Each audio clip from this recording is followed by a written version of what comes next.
back with another episode of the Dynamite review. Sorry, chat. I was distracted by the new countdown music. See, y'all. If y'all want to know why we late, y'all want to know why we botched tonight. Look no further.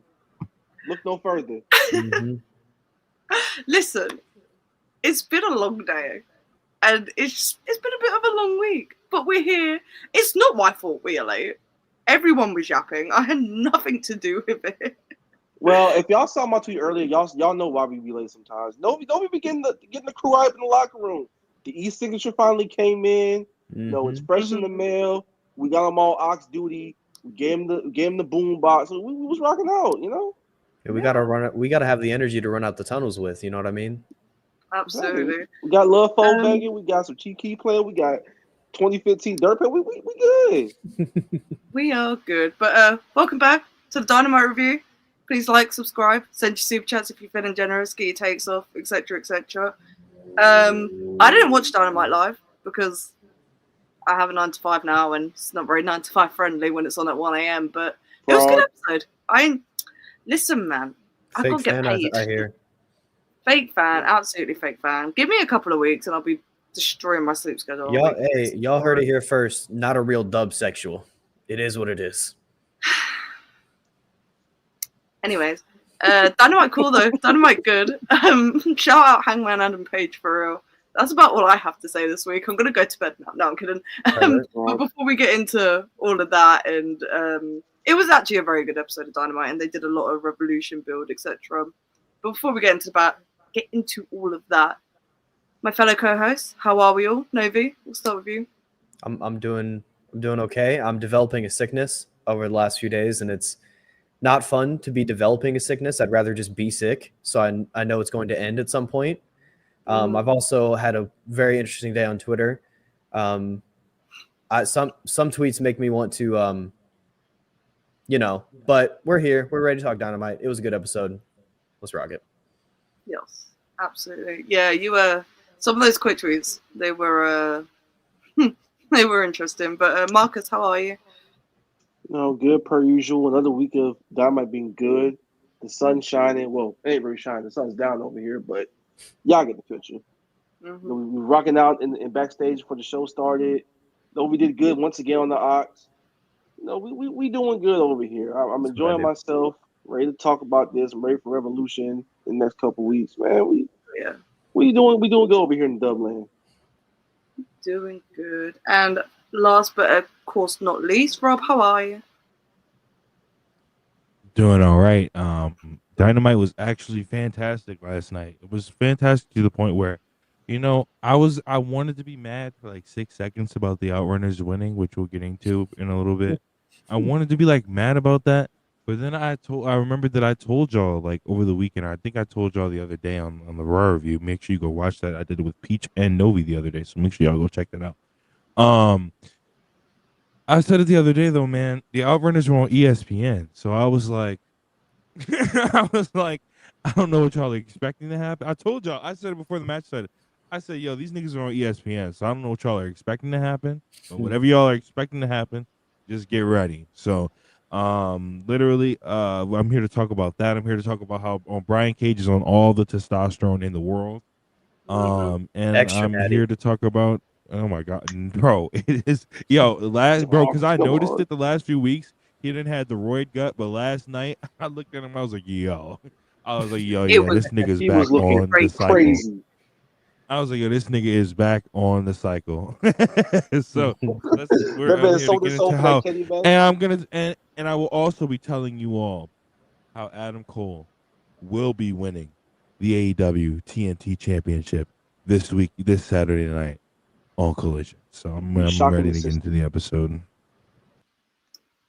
Cool. Very cool things. Yeah, it was, as we've all kind of said, it was a very, very good episode of Dynamite.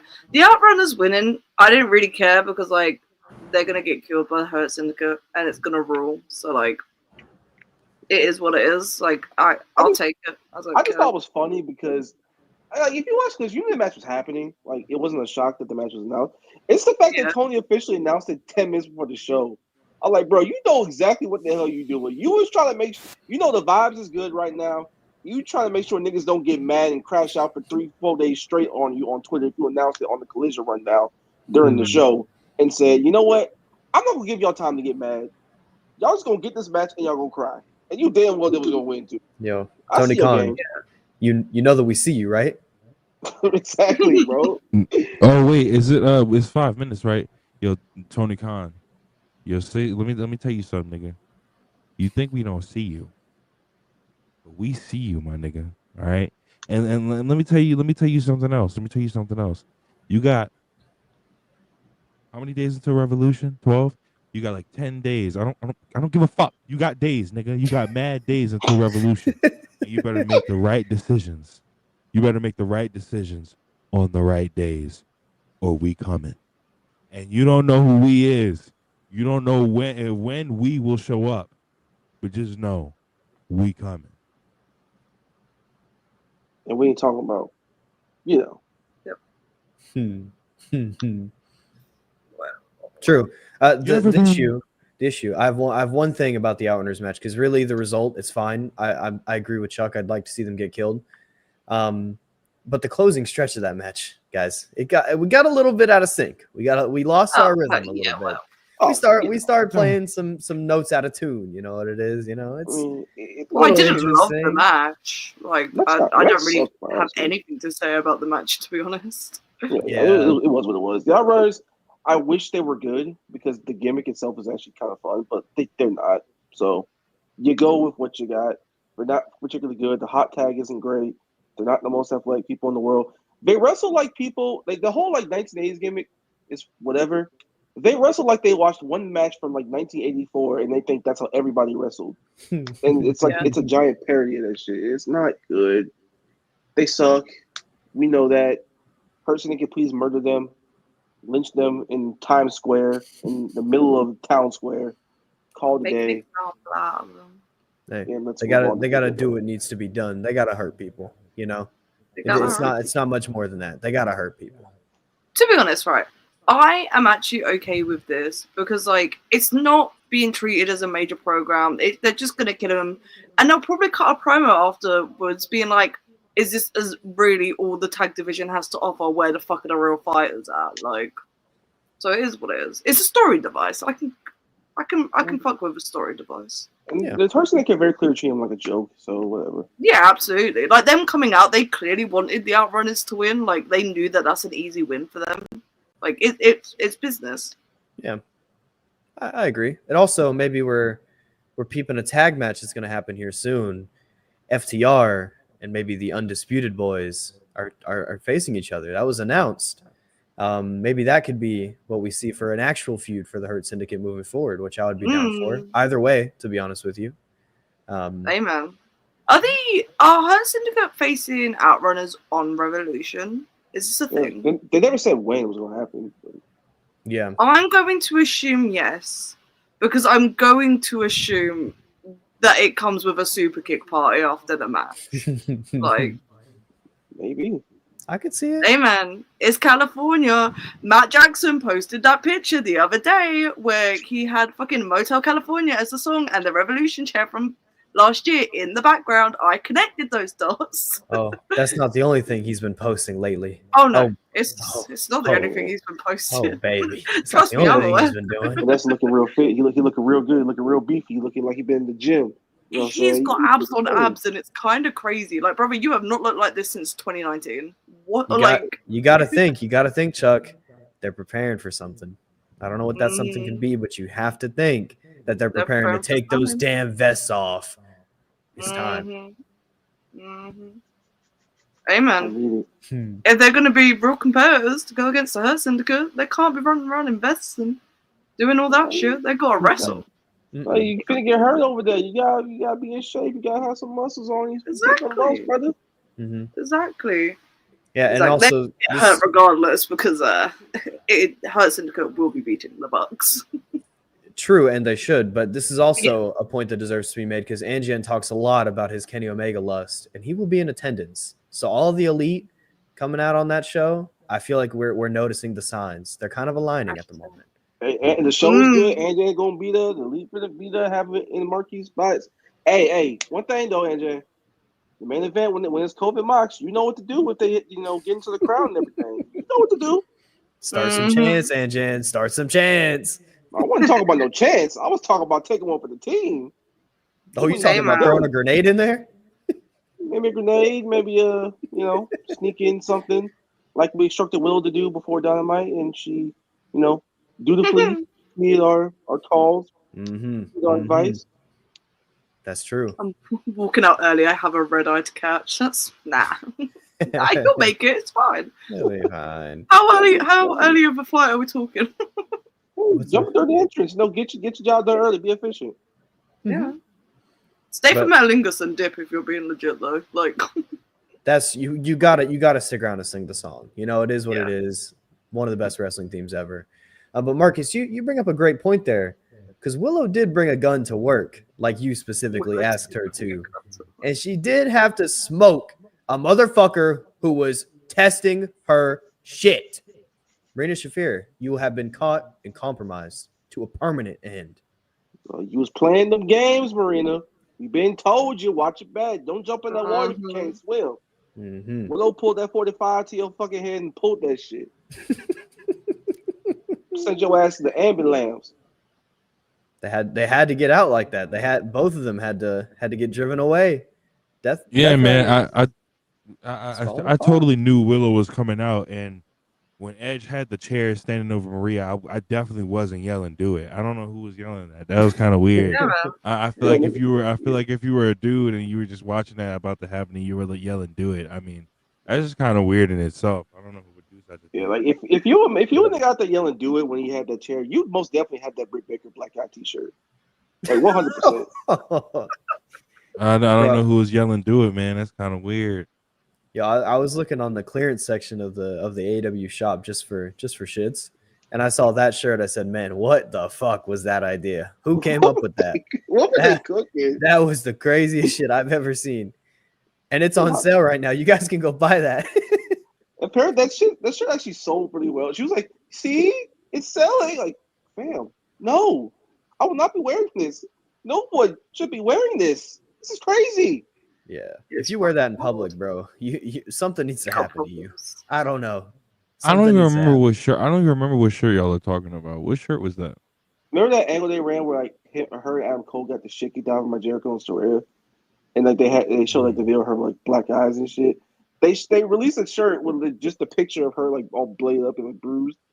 I'm like, yeah. And people were like, yo, what's going on here, bro? And like discourse for like a day. PWT is print to purchase. Like why clearance? Why do you have a stock of these? Hey man. Print to order is the phrase that I was looking for, not print to purchase. Same thing, but you got there. Yeah. Someone purchased a lot of them, and then I don't know. Some things happen. Unless they printed them for fucking live shows and they just didn't sell there. Why would you sell that at a live show? There's no I don't know, bro. Pete, they sell weird merch at the live show sometimes. That's true. That's crazy to sell that. Yeah. Yeah, but if it was the hot thing in the company, they're gonna fucking whack it on the merch tables, aren't they? Like hot thing in the company. Yeah, that good call. Good call. I was just about to say you got to do some, business when you say hot thing like that. Like that was the era where like every shirt they sold, like they like released on the site for like a good month and a half was like ass-tastic. Like they're better now. They had all just like one-liner meme shirts, dude. It was all just like they'd said a one-liner. We got to make sure. We have to make a shirt. It's quick, guys, get on it. Big Black and Jack, the real Latino man. Now hold on. That's not that bad of a shirt, It's kind of definitely not. White, Novi. But it's definitely not. Here's what I'll say. Here's what I'll say. It's definitely not for that dude who wore it front row that day. It was definitely not for him. You know what I mean? Hey man, it's out there. It's to be. Yo, the big Black and Jack t-shirts on the white dudes in the audience was so insane. I was like, why are y'all wearing this shit? What's wrong? Something is wrong with y'all. Why did you make this? We know what's on y'all hard drive, and you need to put that shit away. Put that shit away. Take that shit off your computers, All right, guys. I gotta stop. Y'all gotta stop. We will be investigating y'all very soon. Y'all will get rated. It's a matter of time. Exactly. Chuck, can it wait any longer? I'm itching. My arms are I'm scratching my arms. Rob got what? the dog up here. Oh my god. Oh, it's a puppy. Rob got the pooch. Yeah. Got Sir Poochograph in the building. I was also literally just taking pictures of my dog. Lol. But you know, we can't wait any longer because it was the first thing that happened on Dynamite, and that was, well, technically not. I mean, the first thing that happened in the ring. Let's go with that. Hangman Adam Page arrived to the arena in his car with the horns on top, which was in itself fucking hilarious. And he pulled up, he beat shit out of Aaron Solo. And then he had a few words to say about MJF. Because, fair enough, Max was talking his shit last week. Yeah. So MJF said there's 3 things that he hates, and it's running out of biscuits, some type of plant, and thank you, and the fucking bitches with bad fake tan. He did not call him a bitch, but close enough. Call him a little bitch. Close enough. Yeah. Was I right with bitch? I didn't know that was a description. Yeah, he was like, there's 3 things I hate: biscuit, running out of biscuits. That the second thing he said, and a little bitch with a runny spray tan. Yeah, he's so beast for the first thing. He's so beast. So real. Bro, Yeah. Like he nigga What pull else up with. did he say in the actual promo? Because for various reasons. He's Well, basically MJF cut him come off. out so I can beat your ass thing that every babyface does. Yeah. And MJF cut him off and shit. Yeah. Cool. He's like, I'm gonna wrestle you at Revolution. I'm gonna kill you. I'm gonna prove who's real. Yeah. It was a good promo. Came with his bloody towel. Yeah, but he did come out with a little bloody towel, and you have to start raising alarm bells when that happens, Chuck. You have to Yo, start- when he came out with the bloody towel, I was like, yo, what is going on here? I was like, wait. My first thought was I was like, is there something I missed? I was a little bit concerned because, you know, it's not good to walk around with a bloody towel. And then obviously he was like, gotta worry about your friend, bro. And it cut to CD a little bit too much. But it is what it is. It's literally, it cuts the CD and all you see is he's very poking literally. It's like, brother, you are already coated in blood. Nah, I think you were bladed. he was just checking. He was just checking. He was like, shit. I fucking hurts, bro. Little scratch, ain't nothing. I've been through worse. Oh dear, but yeah, CD got his shit rocked. Oh, and he was laid down. You gotta reference that a cool too, 'cause visual though. the Max promo to open the show. It was the Max promo that opened the show. So fucking funny that they fully showed the clip of the laser removal and it was the wrong leg. You fucking idiot. Why did you show a close up? What did y'all think was happening when I first saw the angle that they showed them at first? I thought something else was going on. At first Wait, I was can't he like- he just getting a massage, but no, it was Wait, was he getting rid of the AEW tattoo? no, bro. It was on the wrong. They were doing the wrong leg. Yeah, but he had to have gotten rid of it just in general. That tattoo is terrible. I don't It was think crazy. It was that real. I don't Really? think It was real. No, I Oh think my he- I god, think did he we got get that. freaking worked? Holy Oh my god, did we get crap. worked by a professional wrestling show? Holy crap. Yeah, Yo, I'm not gonna NS, lie. bro. When he pulled up on NS, that's Yo, what? crazy. What the hell, that's bro? crazy. That's fucking crazy. No, That is but very no, wild. I'm when not putting that. they showed him on the table, like I was like, yo, I was like, you know what it reminded me of when Mox was standing there talking to Seth through the screen, and he was like, I'm getting rid of all the toxins from those fans in that arena, the toxins that are infected. He should do that now. He should just do that now. He should just fully commit to the bit and do that now. Fuck it. Why I not? thought my nigga was getting vaccinated his ass. I was like, well, what's going on here, Maxwell? I legit couldn't figure out what he was doing. I was like, what is going on here? He was just yapping, and then he came out. Yeah, and then he said I'm focused on myself, blah, blah, blah, and I was like, okay, I see what's going on here. Yeah. But like that was still a crazy ass angle they showed from the first when he was talking and shit. I'm like, bro. It wasn't the craziest angle of the whole segment though. No. Because there was a much much crazier angle. And and we had to start putting down floor signs. We had to put down caution, slippery when wet signs because this damn cowboy, y'all. I respect game is game, man. Game is game. And I'm not Listen, gonna lie. man. Game's game. When I opened Twitter this morning, I was fully anticipating things being spoiled on Dynamite. I didn't really care. All I saw was Hangman Adam Page shirtless, legs spread on a chair, and I was like, "What the fuck happened on Dynamite last night?" Yo, I gotta say this was a great squash match because one, Hangman, they showed him just walking into the building and driving in and shit like that, all the way from backstage, all the way into the building. Great camera shot. Then they showed him pull up with just his damn his clothes on, no ring gear, nothing. Just took the jacket off, took the shirt off, beat in their ass, and then cut his little promo and just called it a day. Like that is beast. That's the presentation I always want Hangman Page to have. Open a segment, kick somebody's ass, look like the realest thing in the building, cut a promo, get to whatever MJF's doing, which he did his part well there, you know, asking the angle aside. But yeah, I enjoyed everything about it. And the best part that, you know, I made very simple note of, he ran backstage through the face tunnel. Through the face tunnel, bro. Through the baby. He came out of the heel tunnel, but he went back through the baby face tunnel. We love to see it. I love another it. thing. We're back. Yo, another thing that's kind of crazy, bro. It's getting scary. Like how much he's starting to look like Magnum TA. Like it's getting eerily scary. How similar he is starting to look to Magnum TA. Like it's crazy. Bro, I was watching that Tully Blanchard feud like the other day, and I was like looking at his own like heel renders. I'm like, bro, he looks just like this nigga. It's scary. Bro, there's a picture I'm looking at right now where Magnum is wearing a leather jacket, and it looks just like him. It's wild. That ass looks just like a mustache and everything, bro. Yeah. Mustache, physique, hair, everything. What a beast. And they're Virginia boys too, so there you go. Mm-hmm. Virginia ain't just for lovers; it's for good professional wrestlers. It's for yeah. But Marcus, you mentioned he went back through the face tunnel. That was a thing I actually really, really enjoyed, because one of the things I love when pro wrestling does is kind of make the environment feel dynamic. It makes it feel like we can go all over the arena. There's things happening all over the place, not just in the ring.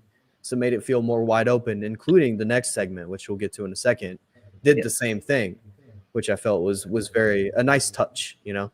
Yeah. It felt like an actual work environment. Use the building to your advantage to make more dynamic television. Don't just say, here's the ring, here's the backstage part where we do interviews, here's the ring again. No, like use the entire arena to your advantage. Use the stands, use Gorilla, use coming into the arena, use the tunnels, which we know we make our jokes about lore, but AEW tunnel lore will be undefeated forever, and it makes for great storytelling, genuinely. I agree. So keep it going. It's a different way to do it. I've really had no problem with it, you know? Right. I always enjoy it. But yeah, Hangman. Great for the female demographic. And maybe the male one too. And maybe we are inclusive here. He's just great for the demographic. Yeah. Just great for the demographic. Oh.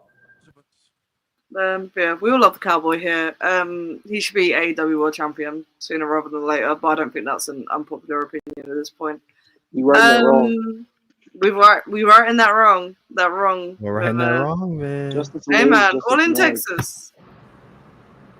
I'm just saying, imagine that kind of super show where you have like Swerve versus Hangman and Kenny versus Okada and Mercedes versus Athena. I'm just saying. Look, just spitballing, you know. Y'all, I'm sorry to tell everyone who's against this idea, you can keep fucking crying, because that's what I'm gonna keep talking about.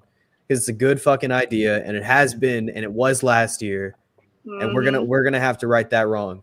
And history will continue to vindicate me like it has already. At some point, y'all are gonna catch on.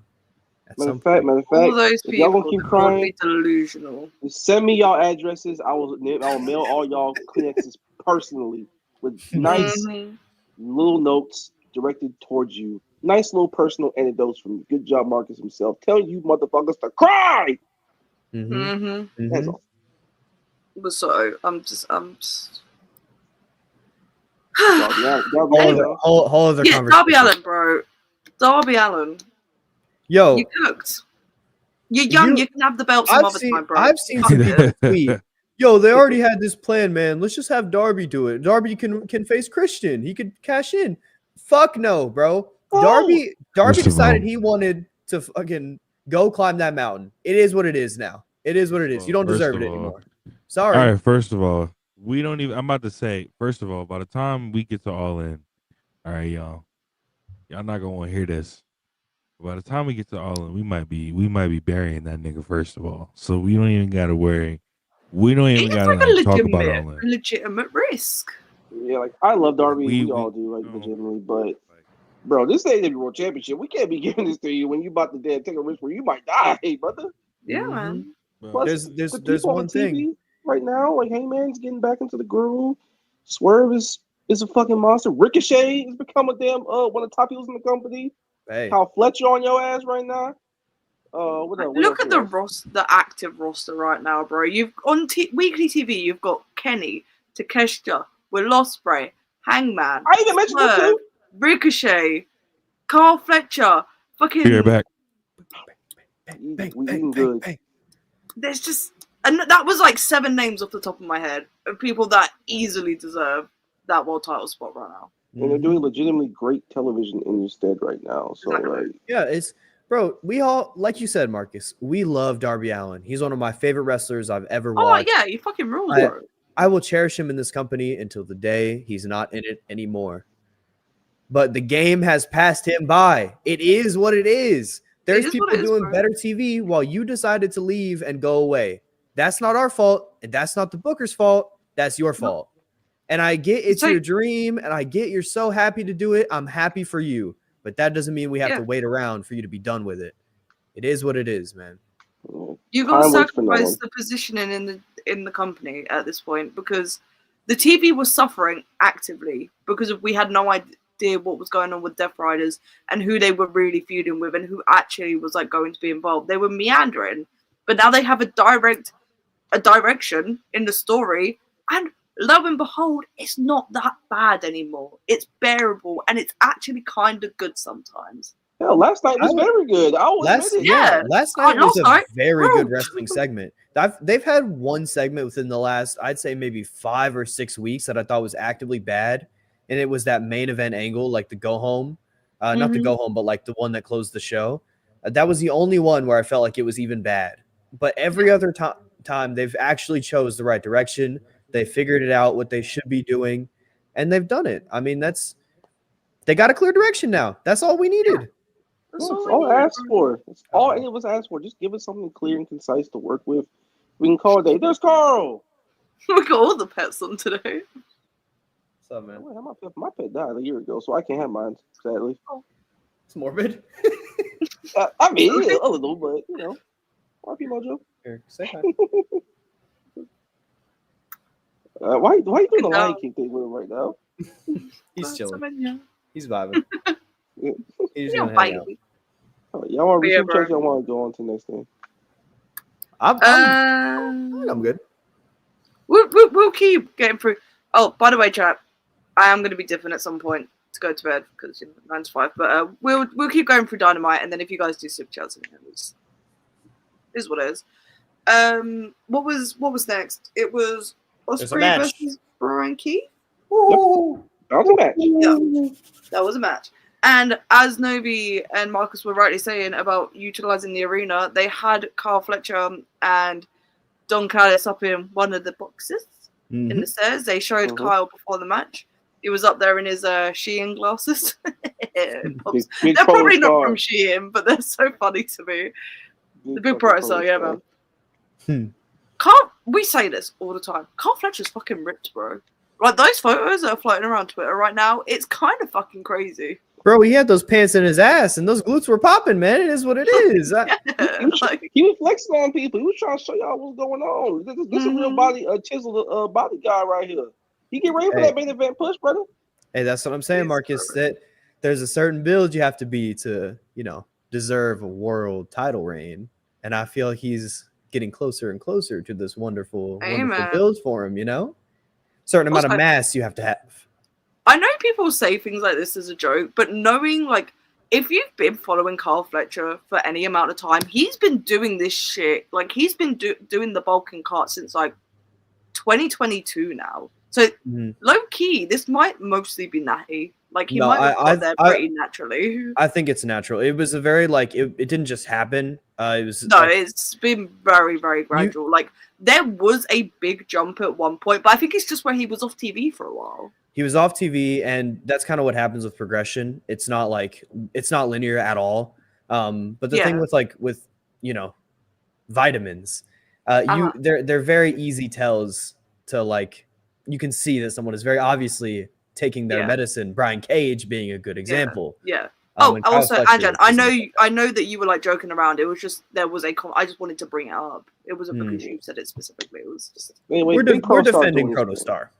Yeah, we say it's something worth talking about. So, but hey, there was a man who returned to form last night. He brought his poncho back. He had the hat on, and they called him a certain name. They called him the Bounty Hunter. Yeah, I have missed Brian Keith, like, actually wrestling and having good matches, bro. He's so good. And people forget because he's just kind of stuck in this learning tree bullshit. But no, he was wrestling Mr. Will Ospreay. And I gotta say, the people love Will Ospreay. That kid in his entrance that got so fucking excited about him being there brought me so much joy, because that really is what it's all about, bro. Like, getting like the kids in the arena, that's like the pinnacle of professional wrestling. Bro, like, Will Ospreay be coming in and being like this big, giant, jovial baby face on American television. I said it when he first came in on these reviews. It's like startling how good he is at this role. Like, it's like Cody Rhodes-esque in its own way, in a very AEW way, where he is going out there, going balls to the wall every single night, no matter what town he's in, and the kids love him. Kids are dressing up in this damn ring gear. People are doing the Ospreay chants. He's cutting, like, these insanely fired up promos in front of these crowds, but it's startling. Hey, you mentioned the Ospreay chant. There was one thing that made me very mad on this show, and that's Tony Schiavone's big fat ass not shutting the fuck up during the Ospreay chants. They never do, quiet. bro. It drives me fucking nuts. I've talked about this so many times. I'm desperate to hear the people. Yes. I don't want to hear you. Vibes of the crowd. Shut up for 30 seconds, bro. Oh, honestly, this slight tangent, when they were in Brisbane for Grand Slam and Cope's entrance, like, the people were singing, I thought for a second Tony was not going to stop talking and he was going to talk over the crowd going. I was just like, brother, please, just, it really, really annoys me when commentators don't catch up on quickly enough, because, like, brother, shut up. Let me enjoy the crowd. I know one thing. When that Adam Cole Bay go off, they shut the fuck up, though. Hey, man. They know. Talk to him. They know. Yo, Chuck. Anywho. Do you no, I'm not. Your time's coming. Don't worry. We'll get to it. It's going to have to happen soon. I hate to be the one to tell you, but it's going to have to happen soon. Hey, man. Shock. It is what it is. It is what it is. If they bring back something for you, I'm so on board, but they won't because they're woke. Anyways, Will Ospreay, Brian Keith. I really liked this match. I really enjoyed it. And it's crazy what happens when Brian Keith wrestles good people, bro. You can have good matches again. Yes. But how did you guys feel? I'm assuming we all kind of on the same place. Oh, it ruled. Like, Ospreay gave him a lot. Like, I like this whole bounty thing where somebody needs help getting some babyface out the mix. Call Brian Keith. Like, this whole bad apple bullshit is whatever. The Bounty Hunter is legitimately a very, very good TV act, and that will get him over far quicker by him just being himself and just doing cool shit in the ring. Because he's a fantastic wrestler. 2, he hits hard as hell. 3, this Bounty Hunter shit is just cool. Like, you can just have him as a part of the show where somebody needs solving, somebody got to outsource an issue, whether face or heel, put a bounty on somebody's neck.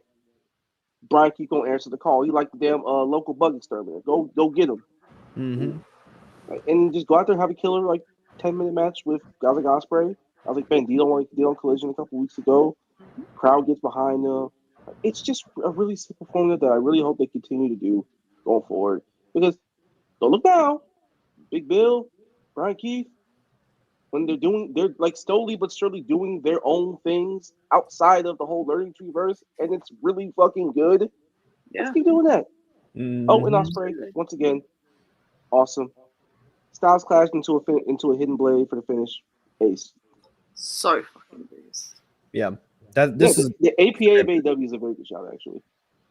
I can see that, but this was a great match. I was desperate to see Brian Keith return to his national champion form for any DPW watchers around here, because he was a great wrestler then, and I'm like he showed that he hits hard, his matches look good.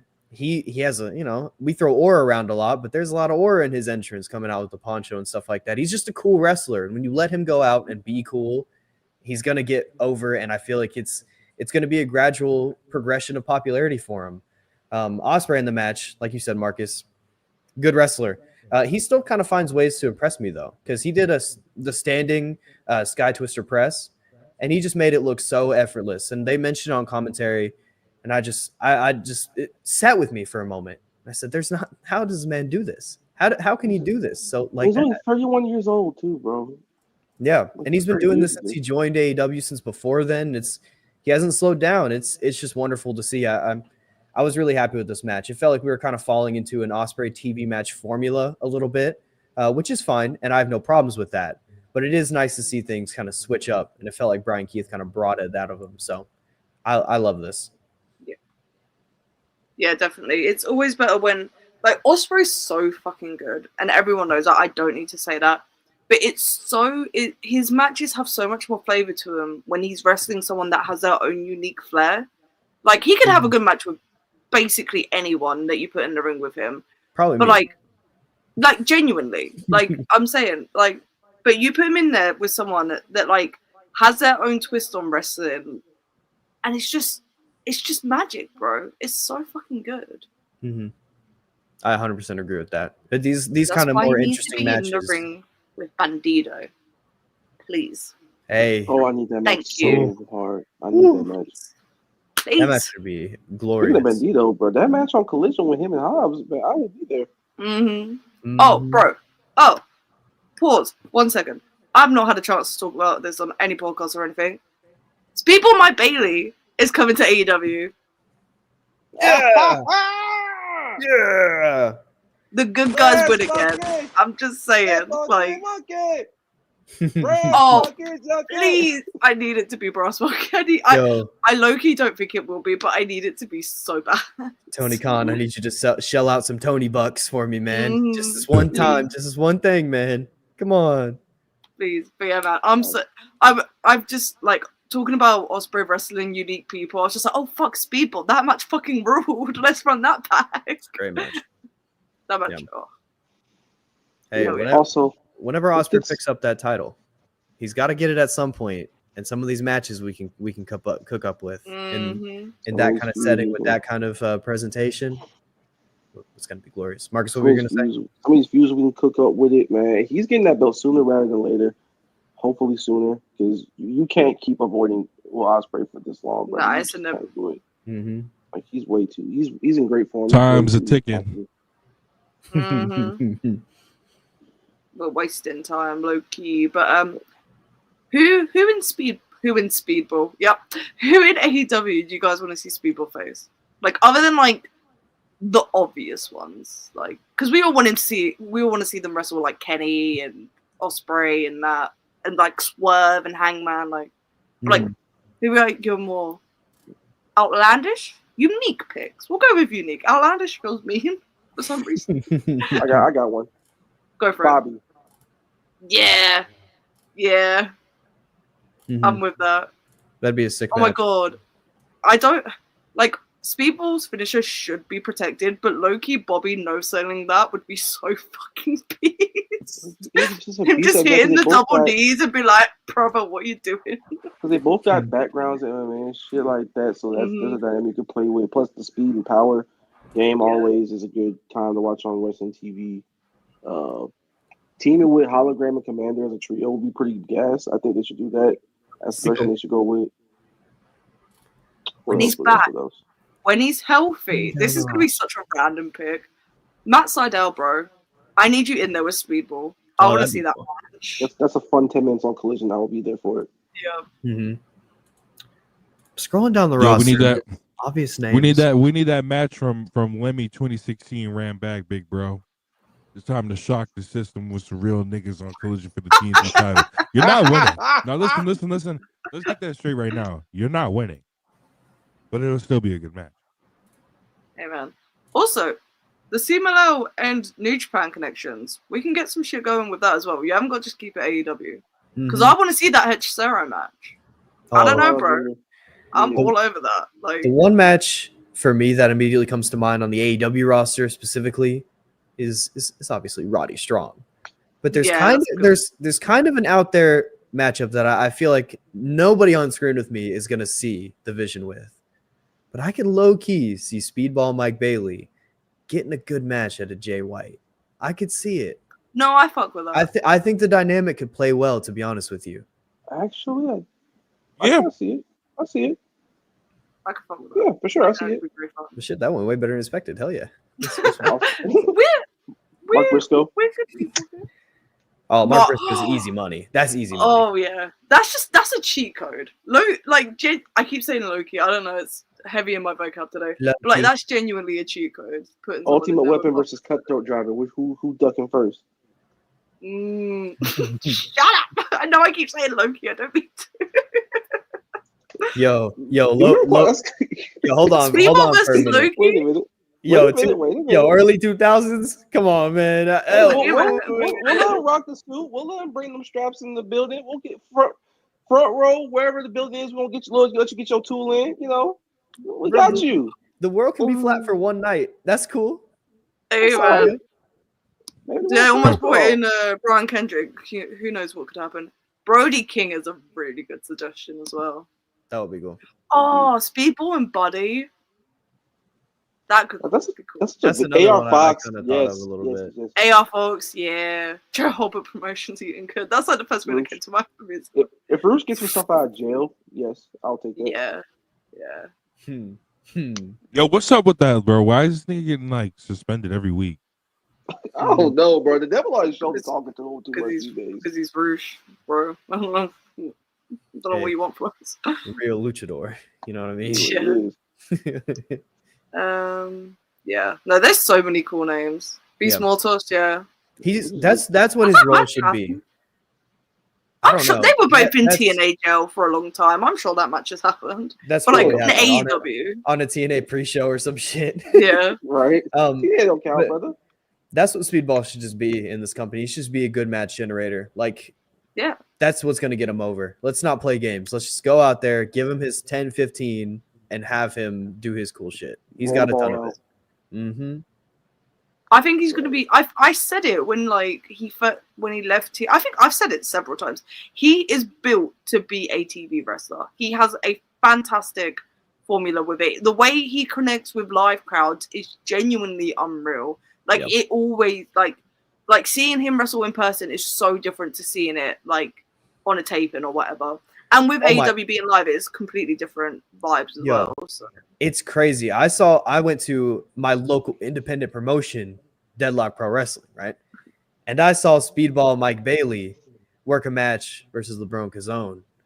And when I tell you that Speedball is unbelievably fast and unbelievably smooth in a way that just simply doesn't translate on screens, I'm being real. It's crazy. Oh my god, the Takeshita rematch. Another Takeshita match. Yes, that's another wrong they got to right. I hate to tell it. Yo, cut that shit out, bro. Yeah, get the shot, Mark. cut that shit out, bro. Hey, what bro said? He said, "Get the fuck out there, way." Hey man, if Uncle Alan, if he wants to come to the Right thing, double, we waiting for you, Unc. we're ready. Come home. We're ready. We're ready, AJ. We got the TVs Maybe you're booted ready, up, bro. man. We already have the channel set. You're gonna make yourself at home. It's all You'll be good. welcome like a hero. That contract will be in the millions. You can be the phenomenal one. We got that Kenny Omega feud that we didn't get in New Japan. Loaded up, booted up, waiting for you, brother. We got that Will Ospreay, man. AJ, you can literally do whatever you want connections. with the Good Brothers. You do whatever you want with the Good I Brothers. will not. If anyone complains about the Good Brothers coming with you, we'll take them out back and sort it. Don't even worry. You can even do them Sour Boy bits on TV. I don't even care. Do what you want, bro. You've got free. The machine gun hate is so forced. The machine gun hate is so like, they do nothing wrong. They're ineffective. I like They're fine. They're having a good NXT run too. Less people forget they were doing good work. Shelton. What about Shelton? Oh, for a Speedball match? Oh yeah. Did I see that? I think I watched that match before. But it was Shelton on Speedball? It was on a WrestleCade. It was like I think that was the match, actually, thinking about it. That was a good match too. I think I gave it 4. if I remember correctly. Hey, so the post match was the post match. Mm-hmm. Two real niggas just getting right to it. We said fuck Revolution. We're gonna bump right here in the crowd. Kyle Fletcher not being a hoe and going right to it. He want that shit right there. Ospreay coming with the intensity. They just throwing bowls in the like we said, using the whole building to your advantage. Use the crowd to your advantage. Use the suites up there to your advantage. Mm-hmm. It's cool, fun TV. This is a blood feud that's culminating in a steel cage match on your page. Treat it as such, and they did, and I am very, very happy for that. Good match, even better segment. Post-match stuff with Fletcher and Ospreay. Can't wait for the steel cage. That shit's gonna be godly. Kyle Fletcher's gonna put on the heel performance of his life, which is just another heel performance that he's been putting on for the last several weeks. He's gonna continue the streak, it seems. Exactly. We off to the races. I think this match is gonna be great. This post-match was great too. I've seen people, I should say, start to question the amount of brawls on TV. I have really no issue with this because it's just they work. It's a smart thing to do in these feuds, especially the ones they've been building. And especially when you make it as dynamic as this one was with Ospreay charging up to the box. He's ready to throw hands. Fletcher's ready to throw hands. That's how you sell a big match on the pay-per-view like that. So I thought this post-match was wonderful. Even then, I feel like that's also how you make the show interesting. Yeah. Because for a minute, Raw was very interesting because of this reason. Around like I'm not gonna say this time last year, but around like the fall of last year, for whatever reason, Raw just literally, no pun intended, became a war zone. Like you had Braun Strowman and Bronson Reed fighting for no reason backstage. You had guys getting jumped backstage.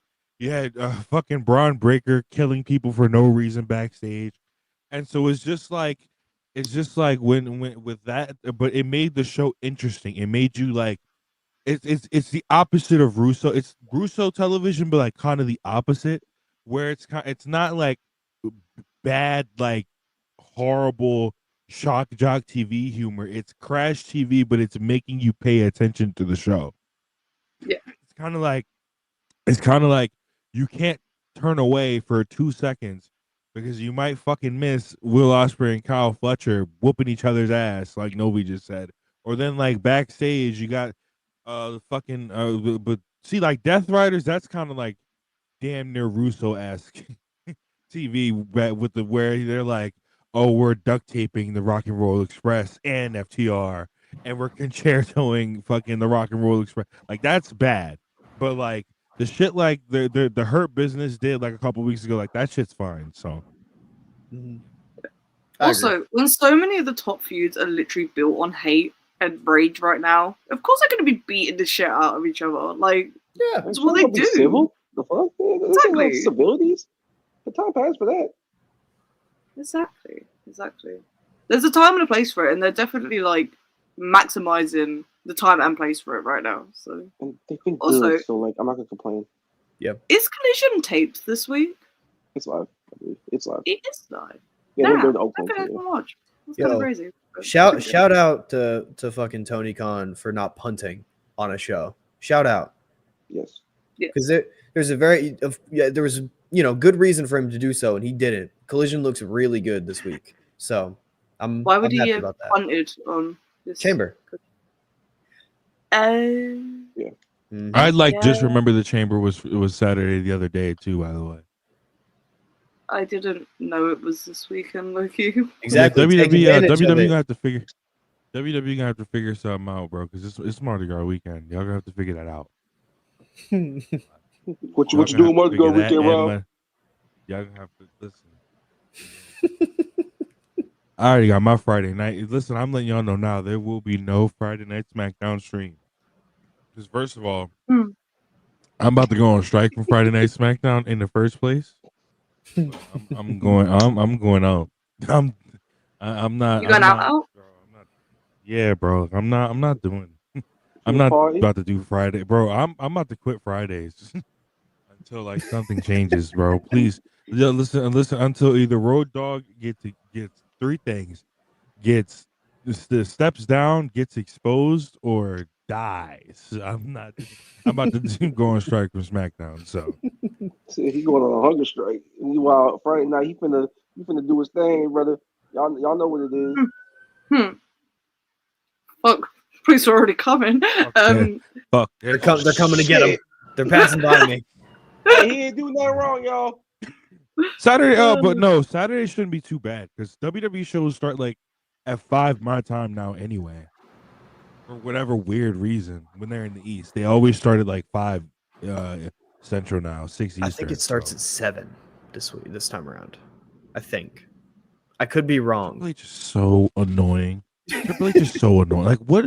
Oh yeah. What is your Yo, did y'all see that one TikTok? I know this ain't a WWE, but this is kind of WWE bad. Did y'all see the TikTok that dude put out where he was like talking about how WWE is cutting house shows and how they're like cutting a bunch of stuff to hey man, I told y'all last year WWE was broke. And look at them now. They're cutting house shows, cutting costs. People not getting their benefits.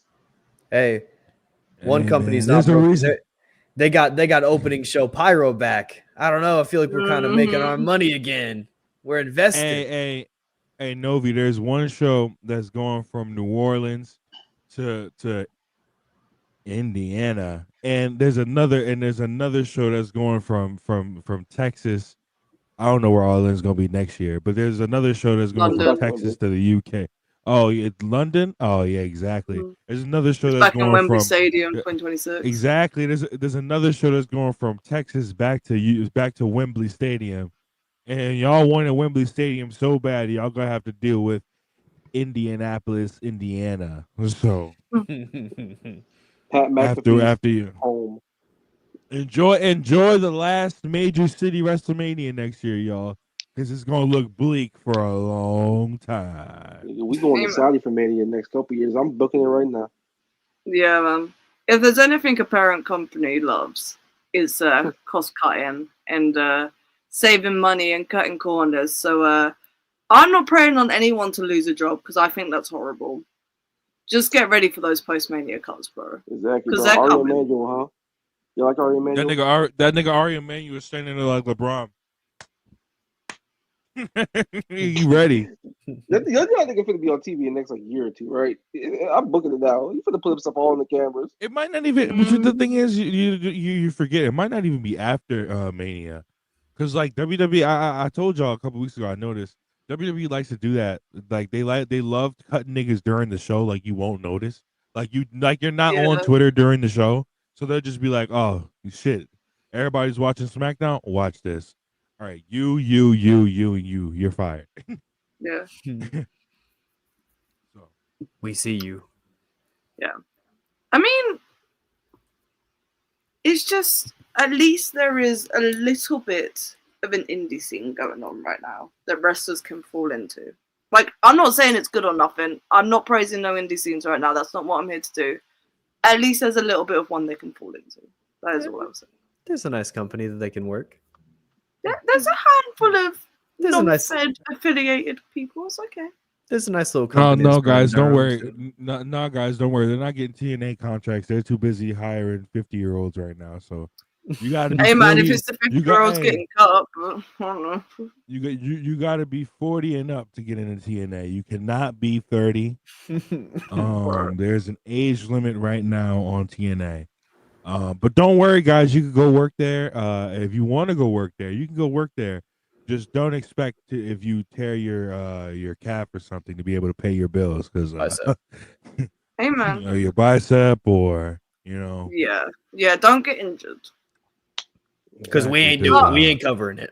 It's not even the fact, bro. And then somebody, bro, my Jake something tweet last week that I've made when it got announced that he got hurt, blew up, and people were dumbasses wearing my mentions like, oh, it was at a different show, so TNA is technically not supposed to pay for it. And I was like, you fucking mark. I was like, no, it's not even the point. No, it's not even the point. You fucking mark. I know they're not supposed to pay for it if it's at a different show. My whole point is, how much is TNA paying these guys on a monthly basis for however long they're signed, to where they have if they even sprain their ankle, they can't pay the cost at the they bro. If y'all don't remember, bro, Masha Slamovich, and this is not shitting on these wrestlers, by the way, it's shitting on TNA's business practices. Masha Slamovich a couple years ago had to do a fundraiser or GoFundMe to be able to get a car, to be able to just drive around, bro. Mm-hmm. And she had been under a TNA deal for a minute. So it's like, hey, man. But thank God the company that we're reviewing on this show can actually, afford to pay their talent so their talent can take care of themselves. Those TNA contracts, bro. And if people knew what Alex Shelley and Chris Sable were, literally like two of your top talents, bro. Like, y'all like y'all employer, taking your money from your indie shots. Y'all like that? Mm-hmm. It's crazy. That is fucking crazy though. Like when I saw that, I was just like, "Are you for real? Like, are you fucking serious?" It's a nasty fucking business, nasty company. Those 360 deals, bro. Can't get out of them. But yeah, if you get cut from the Fed and you're like 35 and you can kind of wrestle, Rev Pro will book you. They went for a phase last year. They had Donovan Dijak and they had Trevor Lee and others probably. I forget off the top of my head. Very low-key, very funny. Very. It's kind of crazy how the two of them just don't have a job right now. I know neither of them are employed. What are they doing? It's not like they're bad either. No, they're good hands. They would be solid on the TNA roster. Like you think they'd be employed somewhere, but hey, what do we know? Yo, wait, guys, listen. I speak for Cameron. I speak for Trevor Lee and Dijak when I say we want to get paid. Okay, let's. We want to get paid, not scammed. Okay, so let's hold it down. But anywho, back to AEW Dynamite. AEW Dynamite. Brawl's good. In conclusion. After all that, that's all we have to say. That's the main takeaway. That's it. That's where the tangent came from. I don't even know how we got there. What was next? The Momo, Mercedes, backstage stuff. Yeah. This is good stuff.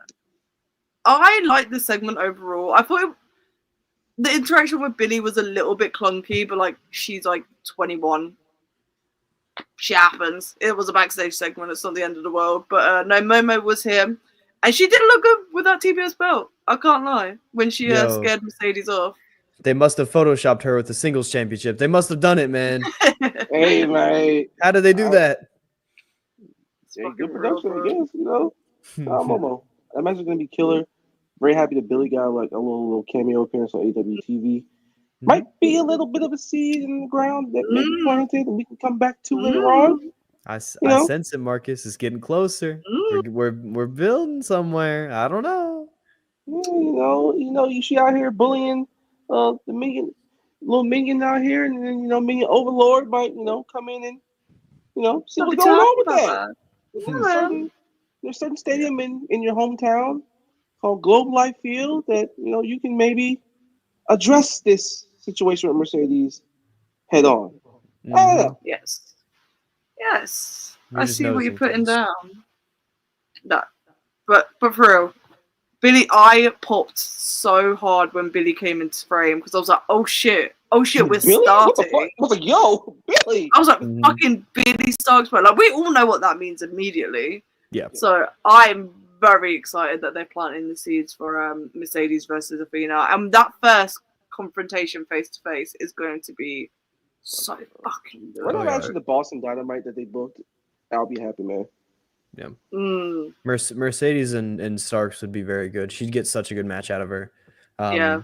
I think that'd be so much fun. This segment was, you said it, it was a little clunky. The writing maybe left something to be desired, but the direction is very inspiring. So I feel like we can all just kind of, good direction. we can forgive it. Yeah. Yeah, I'll give a forgivable. 21-year-old for the first time being on like national fucking TV, Exactly. interacting Yeah. with Mercedes, but they like it's whatever. Absolutely. We're getting somewhere. The match hypes me up between the two people I'm seeing on screen, the three of them. So that's fine by me. Yeah.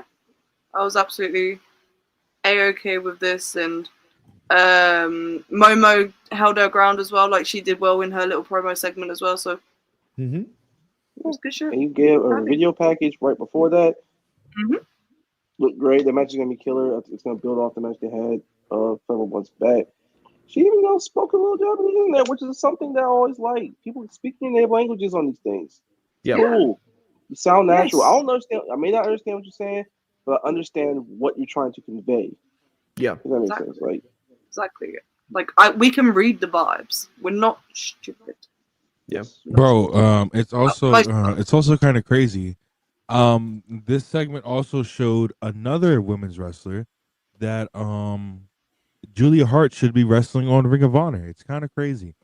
It's kind of crazy how they keep just showing us women that Julia Hart should be wrestling on Ring of Honor with instead of on national TV with. But we'll just keep having her beat Queen Aminata and all these other and Jamie Hayter and all these good wrestlers that are on TV. So yeah. Yeah. I don't even care. I don't even care about being on TV. Just, why are you winning these matches though? Yeah, it's why are very you winning? silly. It's very So I can make a better case for Billy Starks being deserving to be on TV than Julia Hart. Yeah. Am I going to make that Of case course now? we do. No. But you can if you wanted. Mm-hmm. Because we've Yeah. seen her in there with a best in the world level wrestler, and she didn't look like she didn't belong in there Mhm. on multiple occasions, mind Yeah. you. So One's been training under Athena, the other was under a law merchant. a low merchant that's not there no more and couldn't barely walk. So Exactly. Levels. Yo. Well, Not too much. Depends what day of the week you ask him. Sometimes he was fine. Yo, please, not too much on Aleister Black, bro. That's my. Oh no, bro! I have me been a fan. I am a fan. That's why it's funny to me. me and Big Bro talked. We cleared our issues. You know what I'm saying?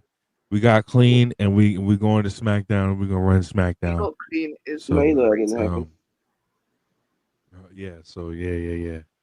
Not too much on my big homie. That's Anywho, nasty. Nasty as hell. That stand and deliver pan to him in the crowd is gonna be funny as fuck. Let's be real. he's going to be the Dark Father again on SmackDown in no time. Don't even sure. Oh brother. I'm gonna say I don't think he's SmackDown. If listen, SmackDown desperately needs an Aleister Black, even if he's like halfway as decent as he used to be. I'll take that over more Miz minutes. I can't keep doing this. So you're not fucking Mello with Mello don't miss. Mello don't miss. Christ. It's like the Akira meme. Mello don't miss. Leave me alone. That is Miz, borderline it's just the part where Miz just keeps repeating it over and over and over and over and over again. Oh boy. So yeah. He's disgusting. That's crazy, bro. That's what. No, to be fair, I can see it Aleister Black just going to the main roster, to be fair. But also, my view of him as a person, I think he would enjoy being the big fish in the little sea when it comes to NXT for a little bit. Oh yeah, definitely, just to get his name back, just to get his mood back. So he might go do that. But where the fuck is bro? Yo, I know Buddy might be like shoot hurt, from the match in Australia because he's posted about it. But where that doesn't mean Brody can't be booked, bro. Where the fuck is Brody? I know he had the match with Max Castro on Collision, but could we give some Brody King matches on Dynamite, please? Plus. Sometimes when Brody's not on TV, I kind of assume that he's just doing band stuff because of God's sake. Yeah. They're performing. I ain't gonna lie, bro. You're not. Yo. All respect to you, bro, and what you got going. You're not gonna lie, bro. You're not Fozzy. Come on TV, bro. Let's go. Yeah, bro. We not listen to hardcore like chop, that, chop, bro. nigga. I listen to hardcore, but brother, I'm trying to. And don't get me wrong, their music is good, but let's go. Buddy Murphy is dead right now, so you gotta. Well, Buddy Matthews. Got some singles work to do, bro. But Matt's dead. Somebody shot him. Hey man, I would love for him to be like, yo, you hurt my friend, so now I'm gonna hurt you, and face Okada on a Collision again. That'd be great. I need it. I fuck with that. That is also someone that I think should be on TV more, a little bit, to be honest. But I understand that it will be post-Revolution when they start the build with Kenny, to be fair. I'm so up. Anyways, back to Dynamite. We'll skip the next part thing that happened on the show because we don't need to talk about that at all. We don't need to talk about that. Were you talking about the Outrunners? Who? No, we already talked about the match. It's fine. We can just go to the next one. You already talked about that? Okay, good. Yeah, we did it at the beginning. It's fine. All right. Good. Get your shit off, bro. Oh my god! I wasn't mad at it, bro. I was just like, yo, they were on ESPN. It is what it is, you know. Oh yeah. No, I meant about the Swerve Ricochet shit because we've already talked about the Outrunners. We talked about that for like 10 minutes. So. All right, let's go. Swerve and Ricochet, bro. Swerve and Ricochet. I'll say this: when Ricochet, all these fucking WWE fans, you guys, do you remember when they were talking on Monday Night Raw, talking about Money in the Bank, and Ricochet was like, "I didn't come here to talk," and Drew McIntyre told him to shut up. You guys remember that? That was so funny, right, guys? No, it was never funny. It was him being called bald on IG was never funny either. None of that shit y'all kept posting every week or every day or weekly was funny, bro. None of those clips were ever funny. Because Ricochet is proving every week that they were never funny with this new gimmick that he's got going on and the way he cuts his promos now. And it's like the way Logan Paul cuts his promos when we were talking about the other day, Novi. But like at least like with Ricochet's like kind of accent that he has, like it kind of works with the gimmick. And that's kind of like who he really is, as opposed to like Logan and his fake black accent. But like Ricochet and when he cuts his promos, it's fucking hilarious, bro. And the lingo that he uses, and you could tell he's just a regular Kentucky nigga, bro. Like just a regular nigga from Paducah, Paducah. God damn, Paducah, Kentucky. Same thing. Same thing. Same shit, different name. But yeah, just a regular nigga from Paducah, Kentucky, bro, and it's pretty beast. Not too much, man. He's a country ass dork. It works every single time. We having that shit on, and the fucking Eagles hat was fucking crazy. Yo, I didn't even notice he had an Eagles hat on, and he was like, we some winner, and because he did sports team bad, but it wasn't bad sports team bad. It was just it worked for him. He was like, that's why they took y'all niggas' team and they put it back in LA. And he said another thing, we were winners, and he showed the fucking Eagles hat and he got heat for that. It just works for him. It really, really does work for him. So yeah. Hey, Ricochet, it's been crazy successful. He's gotten to a point. I'm ready to start calling him the best heel in the company, to be honest with you. I'm ready to start having these conversations. He's Shit, been I that already good as of doing it. late. And I was already doing it, but I'm ready to, really start diving into those conversations. He's been fantastic. And the segment last night was great. It's like he's out there, they're booing the shit out of him. He can't barely get his words out. Like Mm-hmm. the minute his shit hit, the minute he walk out, everyone's just on 10. Everyone's like, fuck Ricochet, you a bald ass nigga, all that stuff. And he just like, y'all so mad, y'all team don't even exist no more. You're so mad I got your road prints down now. You're so mad I'm a winner, Swerve. Like, get up with us. It's simple, but it's gonna work because it's just the way he delivers it and how well he pulls it off. Like Rob was saying, it's not fake with him. It's real. Ricochet is real, and that's the best. And I'm down with it. I've got no problem with it. And Swerve in this segment too. I'd much more like appreciate the fact that he like cuts the promos in his regular cadence that he talks with in real life, other than trying to like force some shit that WWE fans or like AEW fans that be like he can't talk was trying to force on him. You know what I mean? He's just being himself, but just an asshole. Yeah, he sounds like Trevor Mann, and that's the best thing you can say. Like, I want to hear Trevor Mann. I want to hear this Ricochet character that someone in the back that's never watched him before, has never heard him speak, just conjured up in their mind and give him a big ass script and say, "Here, read this whole thing and say it this way." No, be Trevor Mann out there. Be a dork. Just be an asshole. Stab niggas in the face when they push you too far. Like, just be you. And it's working. It's a great trend. 180 from when he first got here.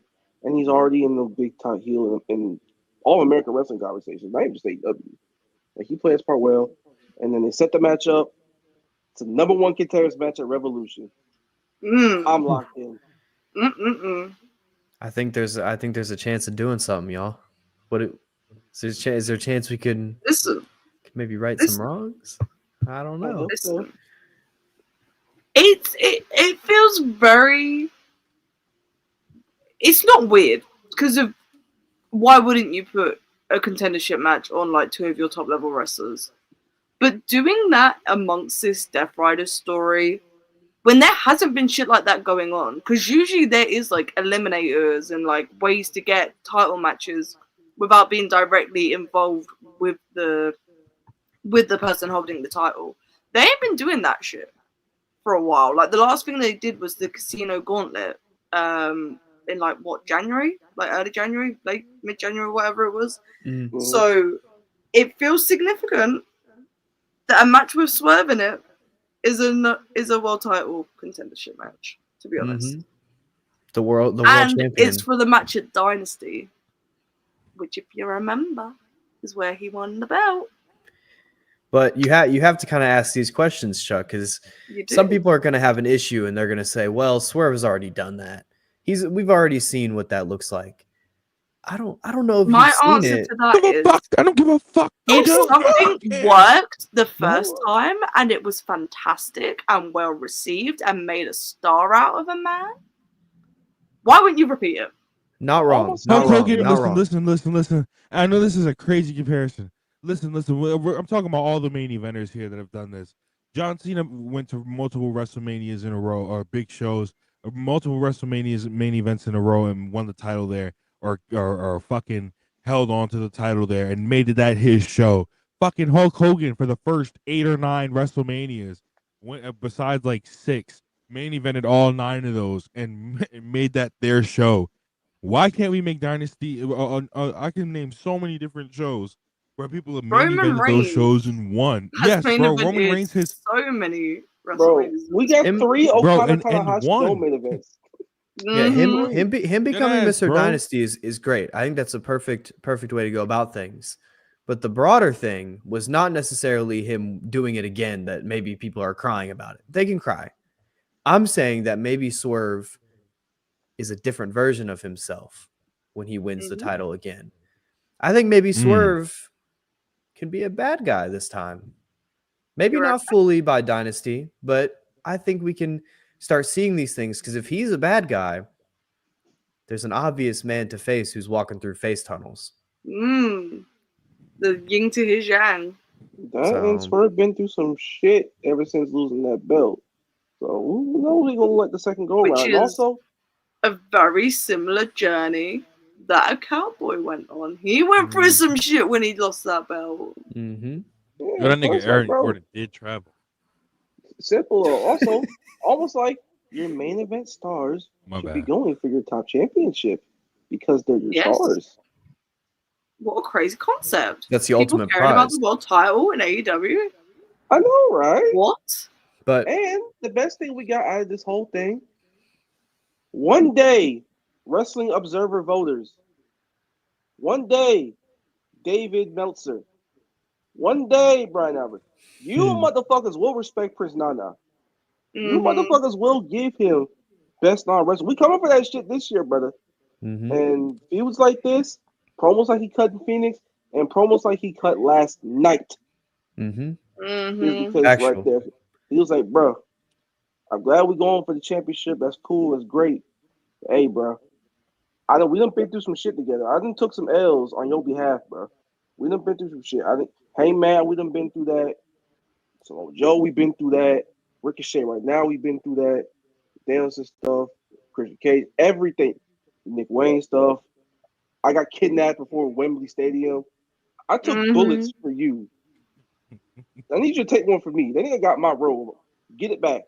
This is a lot of shit. I can't deal with this if we can't do it, bro. Like, and It's this is a big thing where it's like, this is exactly why it was a great idea, and it's like really great call.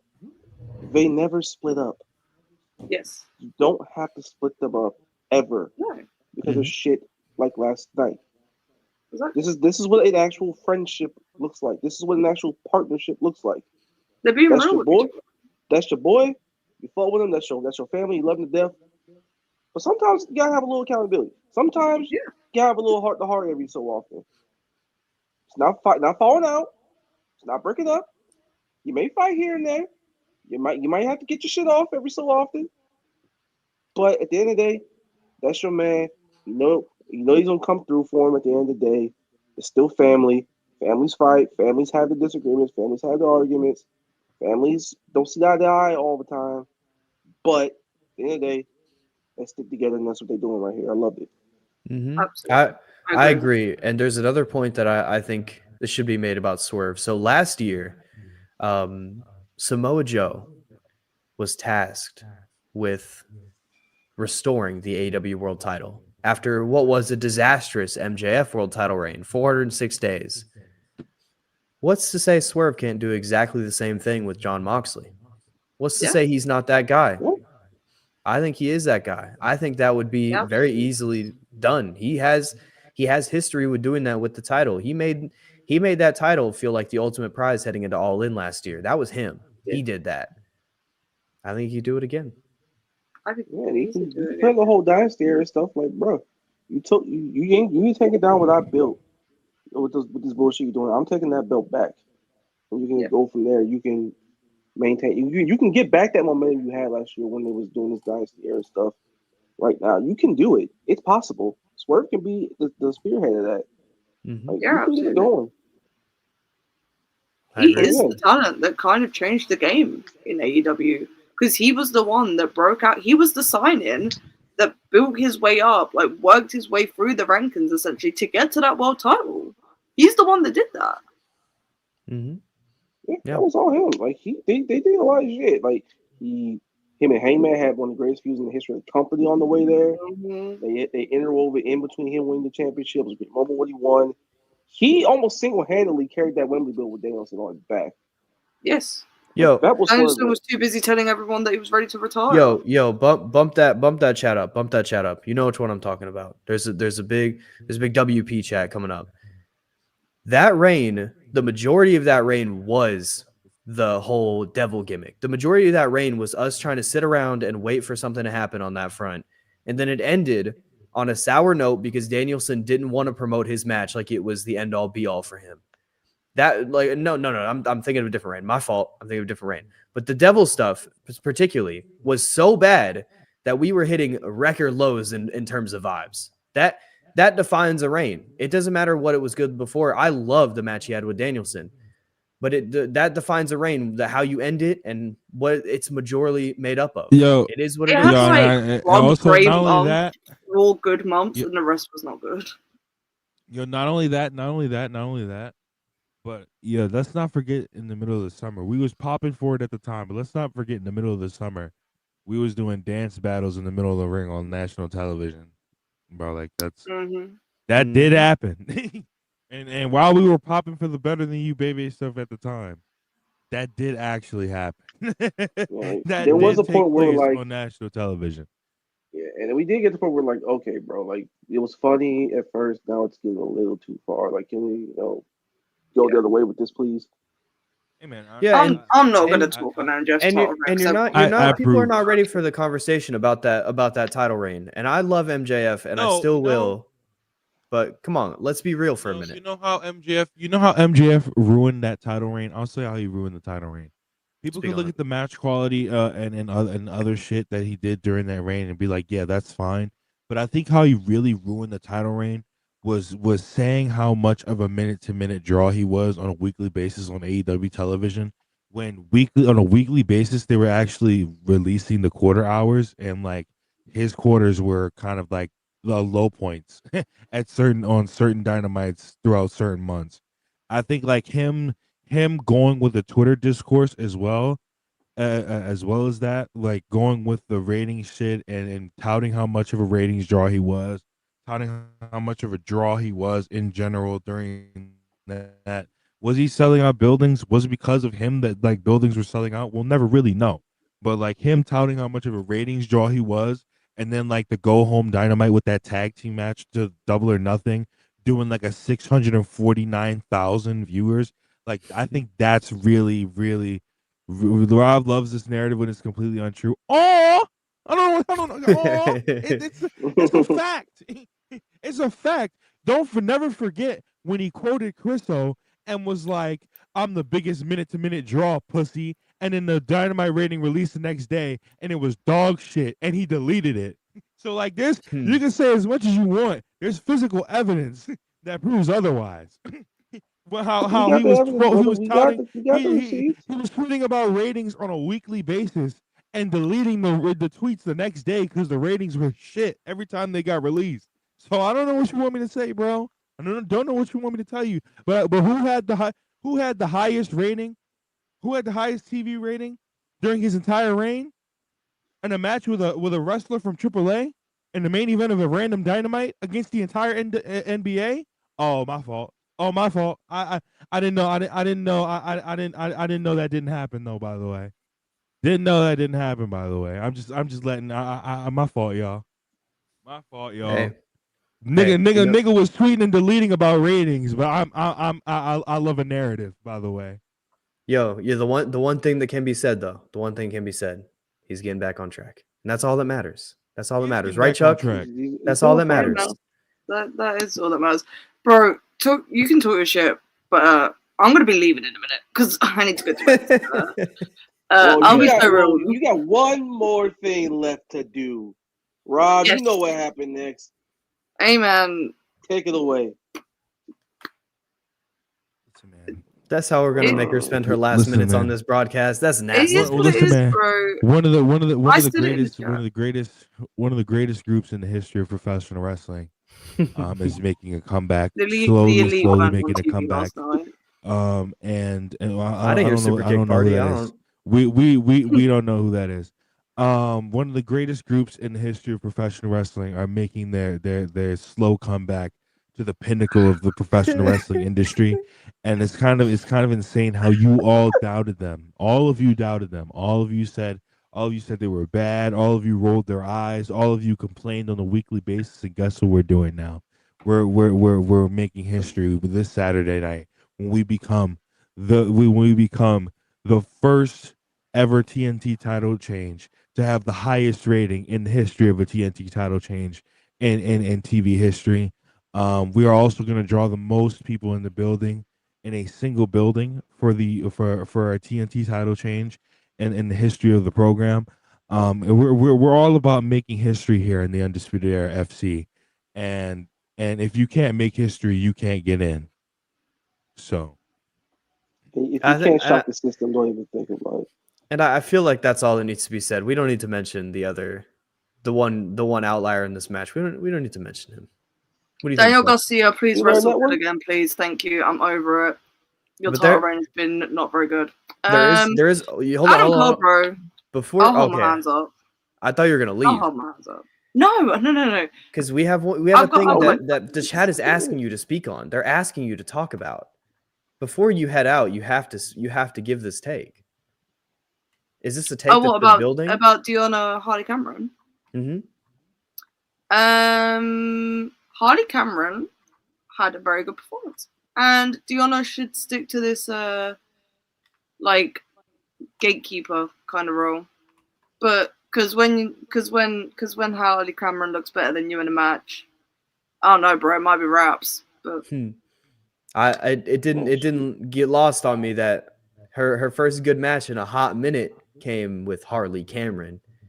I don't know. To be fair, I will say this is not.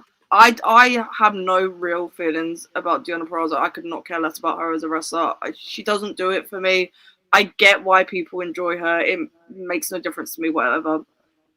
At least, like, when she wrestles people with actual charisma, it does make a difference. True. It 100% does in her match quality. True. Because of when she's wrestling up, you can see it. It works for her. And there's no shame in that. But when that person is Harley Cameron, that's when you ask questions. And that is not a dig at Harley Cameron. She is just very early on in her career. Yeah. Green. She is like amazingly over. People love Harley Cameron, bro. Like, you gotta keep that shit rolling. Deonna, like, y'all know what I think about her by now. I don't really think she's all that. She's very much a big fish in a little pond. TNA was pretty much her ceiling. Like, it is what it is as a main eventer in wrestling over here in America. But she played her role well. She was nice. She did the veteran role, gatekeeper thing, cool.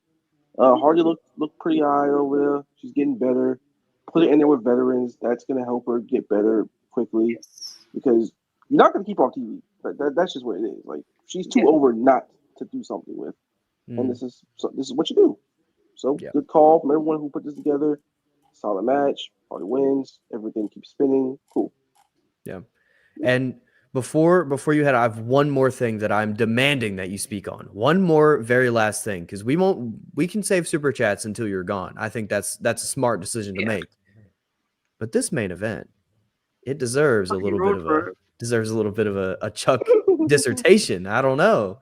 Brother, can I say Takeshita, I think is going to be wrestler of the year. And I say that with a healthy Kenny Omega running around.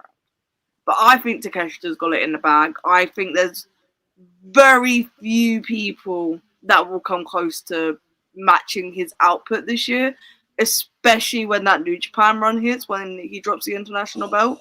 Because it's coming, bro. Post-Revolution, get ready for Takeshita to not be on AEW TV as much. G1 Part 2, maybe? I think there's potential for a Takeshita spot in the G2. G1. I'm combining words. Fake New Japan watch over here, y'all.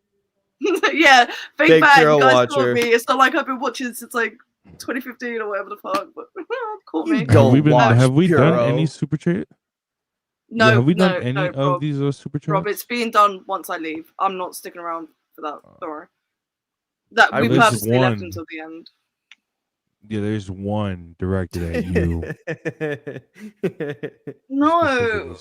Shout out Spurs, $2. Not too much on Cage. It's just tuna and potato. He can eat what he wants, bro. I don't give a fuck. He's eating lots and lots of tuna. Lots and lots. All the tuna. Hey, but yeah. Cook up some tuna for him. You don't. I'm not getting into the semantics of tuna on this podcast. I don't even like it, bro. It's fucking disgusting. Anyways, also, this main event, Orange Cassidy, fucking rules. Someone on screen was not excited for him to come back. That's kind of crazy to me. But no, this match ruled. I would like to see them wrestle again at some point. Takeshita versus Omega being official for Revolution. Kenny, I'm so ready for you to have a title again, bro. I'm so ready. I'm so happy. I'm so Mhm. happy. Nah, Same that's gonna here. Be fucking. nice, beautiful, smiling face on Collision when you rile Mhm. up the people, We you shall get the hear people from him. behind you. Mhm. Oakland finna ride for you, brother. We taking that shit all the way to Los Angeles March 9th. We taking that championship. You Mhm. might take a couple of shots to the gut, and you might need to go to the hospital afterwards, but that's okay. Mhm. That's okay. It's alright. Do what you got to do. For the love of the game. It's all for the love of the game. And my love of the game is slowly dying because I have to be up in not many hours, and it's been a long week of training. If you didn't know, I started a new job, and I'm in an adjustment period. It won't be like this every week. I'll stick it out most weeks, but I need to go to bed. So yeah, Dynamite ruled. I have no plugs because I'm not doing Relight the Fuse this week. Sad. I'll be back on that at some point. Yeah. I hope you guys enjoy the rest of the podcast. I'll catch you on the flip side. Hell yeah. Peace. Adios, Chuck. And we are now British free, everybody. Wow, I haven't even left the studio yet. Oh my god, why is it not letting me leave? There we go. Now you can fire that one off, brother. Now you can fire it off. Oh, I wanted to hear that one. But I really enjoyed the main event. I didn't watch it live. I had to go to school of wrestling with the Oracle of Wrestling on LNG. But I watched it today on my lunch break at work. And it's just very explosive. And Chuck accused me of things, of not wanting to see OC again. And I'm not going to lie, I still feel OC burnout. I've seen every version of his match that I think I could possibly ever want to see, is what I thought, until Konosuke Takeshita worked him. And then I saw a little bit something different that I had fun with. It was a great main event match. It felt very classic Dynamite to have a good main event like this. You know what I mean? And we ended on time tonight or last night. When's the last time we did that? It's been a minute, huh? It's been a hot minute. Hot minute. We was king overrun here for a long time on this damn program. But hey, I wasn't mad at it. But hey, ending on time sometimes in TV programming is a good thing because it means things were paced out well. Mm-hmm. I agree. Rob, Hey, do you have anything? Oh no, bro. I said it last night on my stream. When it comes to Orange Cassidy, I think that with Orange Cassidy, bro, the problem is when not like he's bad now, because like I'm talking about beforehand before he took the break. I think the problem is, like you said, with the OC burnout thing, you see so much of him, and like Tony like puts so much of him on TV, and it's not like he has bad performances, but it's like when he said he was going to take a break after he lost the international title, and then he just didn't. And then he was supposed to take a break here. You thought he was taking a break here, and he just didn't. And then you thought he was taking a break after they killed Chuck Taylor, and then Rest in peace. And then he was just like, he just didn't. And it's just like now he's at this stage, he's at this current stage in his current Dynamite or AEW run where now he's having these good performances like the one he had against Roderick Strong last week. But I think this was like, other than like the Mox match and a couple other matches that he's had, I think this was one of his best performances in AEW period. And the way he was wrestling against Takeshita last night, and the way he was like, and the way he was just like going crazy. Sorry, I keep, hold on, give me 1 second. Fucking iMessage thing keeps going off my fucking ear. I'm sorry, hold on. Jesus. Anyway, you fucking wait. But no, I was saying that that's why it like took me a second to get my thought out, because like every 5 fucking seconds, it was my family group chat. Every 5 fucking seconds, just ding ding over my fucking over and over my ear. It was throwing me the fuck off. But no, as I was trying to say, with OC, it's kind of like this was his best performance for me in a long time. And it was the fact that when he wrestled Konosuke Takeshita, he treated it like it was a huge deal. Like, as opposed to like the last Mox match, where the last Mox match was great. Don't get me wrong.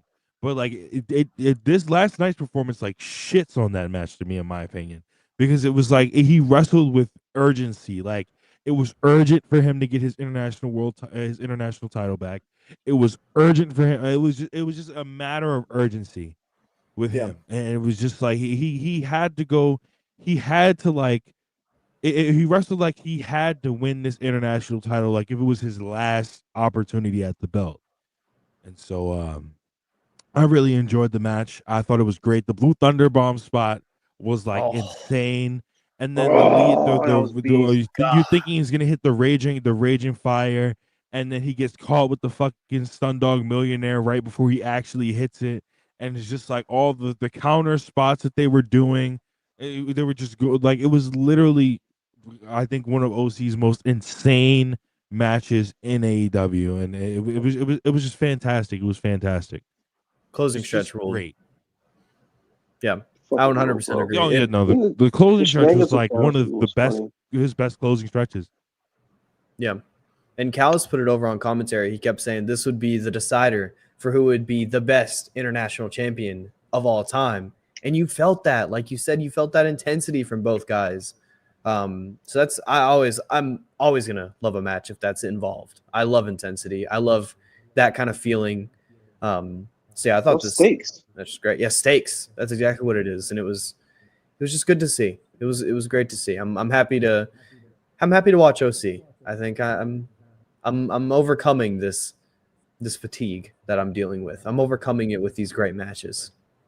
Shout out OC and shout out to Keshta. Keshta's a lovely man. No, definitely. He's one of the wrestlers of the year when we go back to Japan. Mm-hmm. It was great. Like even the cow shenanigans on the outside were funny, and there were mind games, and that's how Orange Cassidy played it off as. And then the closing stretch was great. Like who the hell counters a Stun Dog Millionaire into a Blue Thunder Bomb? Like who does that? Only that freak, bro. Inosuke the fucking Keshta does that. Mm-hmm. Like, that was damn straight. Insanity. And they played it, and they built this up very well.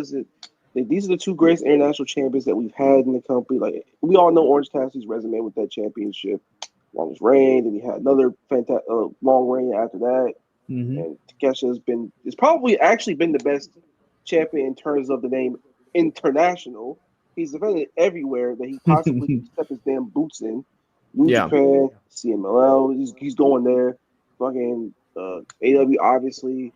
Like he's done everything with that championship. Maple Leaf Pro, and then here they are, stakes on the line. It's winner goes to Revolution. You get Kenny goddamn Omega, who's the actual prize, not the championship. That's just secondary. Let's be serious here, everybody. And then went out there and fucking killed it. Yeah. That was maybe the greatest raging fire I've ever seen Takeshita hit. He fucking killed Orange Cassidy. Bro, he smoked him.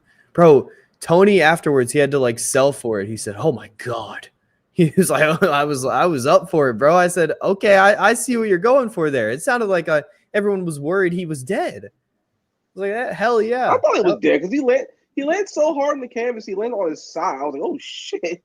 Yeah, it looked crazy. The camera angle was perfect for it. But yeah, I think we all love this match. Yeah, that Kenny match. Yes. Also love the visual of Takeshita with the glasses on doing the Kenny pose. That was fucking beast. Mm-hmm. Him biting the glasses at one point too. What a freak. Yeah. What a freak. I love you, Soup. I fucking love you, Soup. Absolutely. I got send a button coming to your door.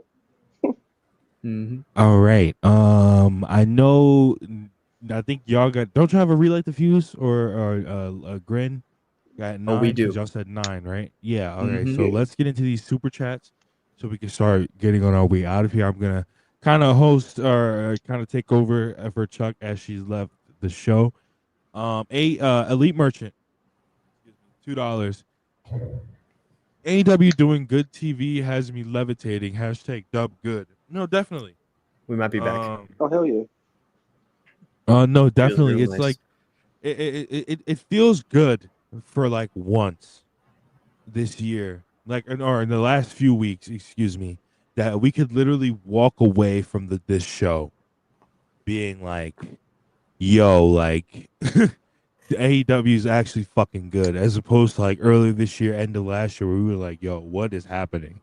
where we were just like, yo, what the fuck? Yeah, like having to justify things that you know are fucking bad in your head when it's like, oh, might not be that bad. No, you know it's ass when you're getting good shit like this on a this basis finally. And Collision is going to be very good this week with that lineup. Are you kidding me? Like, this is what we want to watch, guys. We don't want to have to justify things that aren't good in your heart of hearts. We don't want to do that. Yeah, we can finally get excited again for upcoming shows. It feels good. Feels great. It's awesome. Rob got the iMessages Robert? going off still, bro. Those iMessages are coming in hot and heavy. Anyway, Elite Merchant, $2. MJF, it will come with the Ghost Town Triumph. You think he brings that back this not this Saturday. It's next Saturday, excuse me.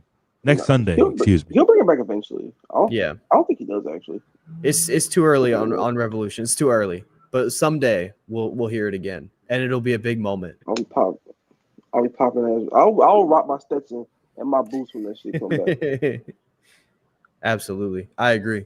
I could see maybe All In being like a big time spot for him, depending on the match he may have.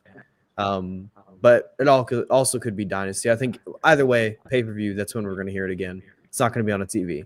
It's going to be presented huge. Do you agree, Marcus? Yeah. Definitely. Elite Merchant, Goku versus Jiren next Sunday. Hashtag God bless, hashtag good food. Oh my God. Oh my God. Listen. Jiren was some ass pull. I'm not gonna act like Jiren wasn't super ass pull. But we will be locked in nonetheless. We will be locked in nonetheless. Elite Merchant, $2 on Saturday.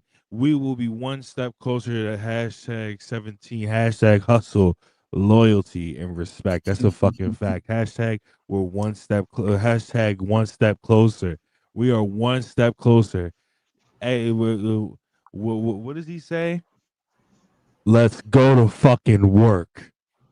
Go. No. I feel good. Where are my chain gang soldiers at? What do you say? Feel good. Feel great. Let's go to work. Mm-hmm.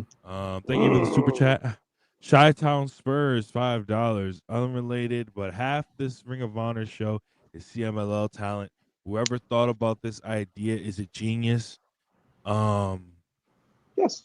No, definitely. I feel like it's brought a new life to Ring of Honor. I need to watch this week's show and last week's show, but I feel like I watched the week before last, and I feel like it's brought, like I said, it's brought that kind of bro. It's literally what Ring of Honor is. It's just the identity of Ring of Honor. Like, sure, they can't bring none of the big stars over there, like the Soberanos and the like. They can't bring none of those guys over here, right? Obviously, they're doing Fantastic Mania, and there's some visa issues, but it's still like it's nice that they're getting some of the Tuesday show guys in there, to showcase them, and just to like bring back, like I said, the identity of what Ring of Honor really is. Ring of Honor never really was like a thing that had a show that had its own set roster of people that you saw every week and you knew they were going to be there every week. It was independent. It was some of the best wrestlers in the independent scene. And then it was people from all over the world, especially in the mid 2000s, bro. It was people from all over the world coming into the show and making the shows what it is. People from Dragon Gate, from fucking Chikara, from fucking Noah, just all over the world, bro. So yeah. Yep. It's great to see. It's a good spot for him. Elite Merchant, $2. Hangman should win at Revolution or we riot. No, dead ass. I think he does. And 6-star member of the Gold Star podcast, Hangman Adam Page. Definitely, bro. Hangman. I co-sign. That's some real shit you just said. That's some real shit. He's a star, bro. I'm not saying he's a star. He's the star of the fucking TV show. Mm-hmm. The main attraction of the fucking TV show. I know we have Will Ospreay and Kenny Omega, but everybody knows who the main protagonist of AEW is. Yeah. So, main character. And with that being said, we're gonna get into some plugs, and then we're gonna get out here and go get ready for what we gotta do, man. I gotta go pack up to go for Mardi Gras weekend, and do drugs and drink my brains out. And so, yeah. Well, not hard drugs, guys. Not hard drugs. I don't do hard drugs at all. So what Frank Coach you say? Novocaine. Oh yeah, absolutely, brother, absolutely. I'm gonna start with both of y'all because y'all kind of got the same plugs with Marcus. What you got going on? You already know around at the 9, catch us on LNG Go. We will be relighting the fuse once more. We will be watching the Corpus Christi episode of AEW Dynamite from 2019, Infamous. featuring that infamous Dark Order segment at the very end of the show. Mhm. Y'all like punches? You're not seeing any. We got that right after the show on LNG Gold. You can go subscribe to that. Join the membership, any tier. So the $2 tier, $4, $6. You're gonna watch that show. You're gonna have it. So go over to @LateNightGrin on YouTube as Carl climbs up my shirt at the moment. He is scratching the shit out of me at the current moment. You little shit. I have a YouTube channel, youtube.com/@Noviak. I have a Twitter @It'sNoviak. And always find me on the Late Night Grin. Join us right after the show. And you guys know what I got going on, man. Nightingale. We're bringing a gun to work. I was like Will Nightingale, bring that strap to work. Rob, as you were saying. Listen, you guys know what I got going on, man. It's right here. Obviously I'm not doing a stream tonight, and there will be no stream tomorrow. I'm not gonna lie, there might really not be a stream until Monday night. There might not be a stream until Monday night. I might not be streaming for the chamber, but don't fret. We will be watching Elimination Chamber in Self-Made on Saturday. So Elimination Chamber will be in Self-Made on Saturday. So make sure you guys go tune into that. Self-Made Discord, you guys know, already fucking know. It starts at $5 American dollars. $10. You can just be in there, interact with people, make your own temporary Discord voice channels where you could talk to people, watch stuff together. $10, you can do all of that and pick matches up to 45 minutes. Cannot be above 45 minutes, or it has to be a special match that everybody would have to give a fuck about. Not give a fuck about, but really be in love with, per se. So that would have to be that length. For $20, you can do all that and be a guest speaker when we do the stages.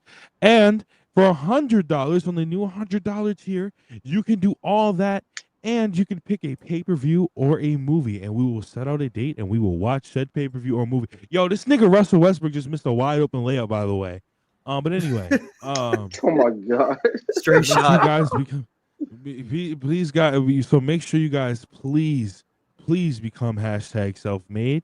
And with that being said, with myself, with Marcus, and with It's a Novi, we will see you guys next week.